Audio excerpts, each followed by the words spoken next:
J'ai réalisé mon premier numéro d'effeuillage et je vous raconte comment ça s'est passé. N'hésitez pas à regarder les vidéos précédentes où je vous montre la création des tenues pour le show. Maintenant, aujourd'hui, je vais vous parler de comment j'ai réalisé le show, au niveau chorégraphique, etc.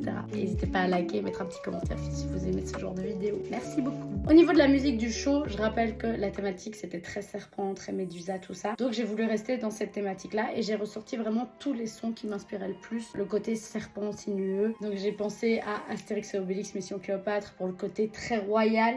Je voulais vraiment que ça commence de manière douce, puis après qu'il y ait une explosion qui découvre la tenue.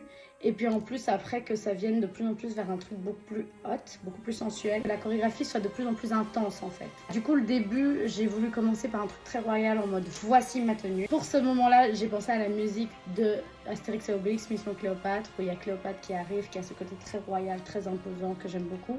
J'ai mixé ça également avec des sons du Prince d'Égypte et j'ai trouvé une mixtape sur YouTube qui présentait beaucoup de ces chansons-là en version instrumentale. J'aime trop cette mixtape, elle est trop belle. Ensuite, on arrive vers un truc un peu plus dark et là j'ai décidé de prendre la chanson encore une fois du Prince d'Égypte, la danse des serpents là. Vous voyez les méchants qui disent tu joues dans la cour des grands maintenant. Vous voyez ou pas? Si vous n'avez pas la ref, regardez le Prince d'Égypte, c'est trop bien, j'adore ce film. On a vraiment ce côté dark du serpent, un peu dark, un peu sinueux, un peu je viens t'attaquer, je prévois de t'attaquer. Puis après je me dévoile et là j'ai décidé de prendre un son d'Aladin qui est beaucoup plus oriental, qui est plus... Là c'est vraiment en mode je viens te tenter en fait, te montrer à quel point je suis capable de bouger mon corps. Et après ce son là on a Soucia de Kehlani qui est beaucoup plus très sensuel, très sexy. Come with me, come with me. Là c'est vraiment en mode on danse ensemble, genre là c'est les deux serpents qui font comme ça et là c'est j'adore ce moment de la chorégraphie, c'est très sensuel, ça parle beaucoup. On a ce côté royal, le côté attaquant, le côté mouvement du serpent et puis après le côté sensuel du serpent, cette sensualité qui va piquer, qui va attaquer. Je sais pas, j'aimais bien représenter ce serpent sous toutes ces facettes là. Et puis finalement le serpent c'est aussi la femme. La femme c'est la tentation, parfois elle peut être agressive, parfois elle peut être piquante, parfois elle peut attaquer. Parfois elle peut être forte, parfois elle peut être sensuelle, parfois elle peut être douce. Et en fait, je voulais montrer aussi la femme sous toutes ses facettes par le serpent en fait. Donc je sais pas, je trouvais qu'il y avait un lien entre les deux et j'aimais bien ça. En plus j'ai deux serpents sur les fesses, donc je trouve que c'est un sujet dont je peux parler. Il faut savoir que la musique, ça m'a pris un jour entier de faire ça. J'ai vraiment voulu associer les musiques entre elles pour que ça colle bien, que ça donne bien, que ça se mixe bien et qu'on n'ait pas cette sensation d'arrêt, même s'il y en a à un certain moment, mais je trouve que ça va, c'est pas trop fort et je voulais vraiment que ça se rejoigne à chaque fois. Dans le fond de la musique, j'ai rajouté aussi des sons de serpents, tu vois, pour garder encore une fois ce truc très... Du coup, on entend le serpent pendant tout le numéro. Le serpent qui revient, le cri du serpent comme ça, les... On retrouve tout ça. Au niveau de la chorégraphie, là ça a été assez dur pour moi et assez challengeant en même temps parce que j'ai toujours adoré danser mais j'ai jamais vraiment beaucoup chorégraphié. Pourquoi? Parce que j'ai toujours aimé le freestyle et en plus de ça j'ai aucune mémoire. Retenir une choré que j'ai moi-même inventée, comment te dire que c'est super dur parce que j'oublie en fait. Là c'était un vrai challenge pour moi de me dire vas-y là on va vraiment chorégraphier. La chance est que j'ai pu choisir la musique que je voulais et Kehlani comme c'est une musique que j'aime beaucoup, mais du coup ça m'a inspiré énormément pour pouvoir faire du show. En plus de ça, il faut savoir qu'il y a une partie du show qui est freestyle parce que comme c'est de l'effeuillage, il peut y avoir à chaque fois énormément d'imprévus.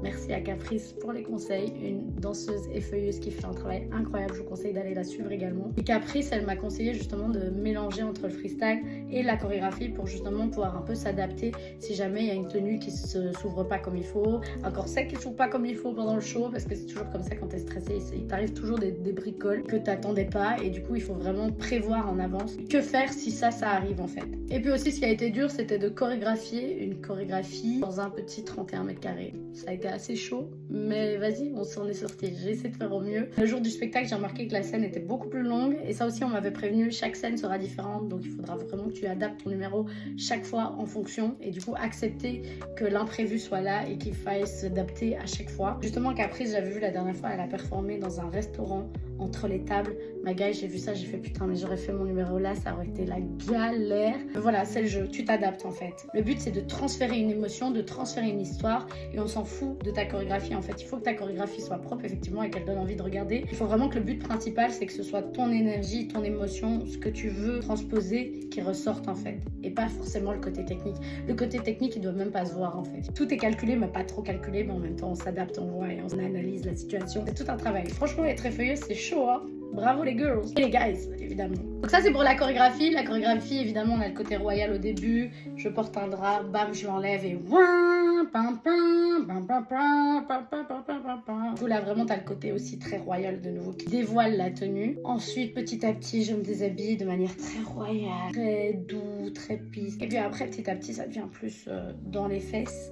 Beaucoup plus de wave, beaucoup plus de on adore. Et puis après le clou du spectacle c'est Soucia où là je vais par terre, je fais le grand écart et là je montre vraiment un côté beaucoup plus technique chorégraphiquement parlant mais qui me parle et du coup qui m'a permis de retenir ma propre choré donc je suis assez contente. Et puis alors le final c'est bam, on enlève le haut et bon.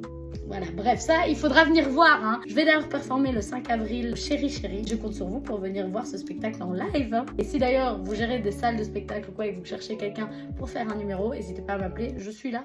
Ça m'intéresse, bien évidemment. J'arrête cette vidéo maintenant parce que sinon elle va être beaucoup trop longue. Pour la prochaine vidéo, je vais vous raconter de comment ça s'est passé au niveau du jour J et aussi de la partie chant que je néglige un peu et qui était aussi très importante. Je vous laisse, merci d'avoir regardé cette vidéo. N'hésitez pas à vous abonner pour regarder les prochaines vidéos et à regarder les vidéos précédentes si vous les avez pas encore vues. N'hésitez pas aussi à me suivre sur Insta où là je mettrai toutes les infos sur où je vais performer, etc. S'il y a futures performances dans des salles de spectacle. Donc n'hésitez pas à suivre mes stories Insta parce que c'est là que tout se passe et qu'il y a toutes les infos au jour le jour en fait. Merci d'avoir suivi cette vidéo et dites-moi ce que vous avez préféré le plus dans la réalisation de ce show. Merci beaucoup, la bise.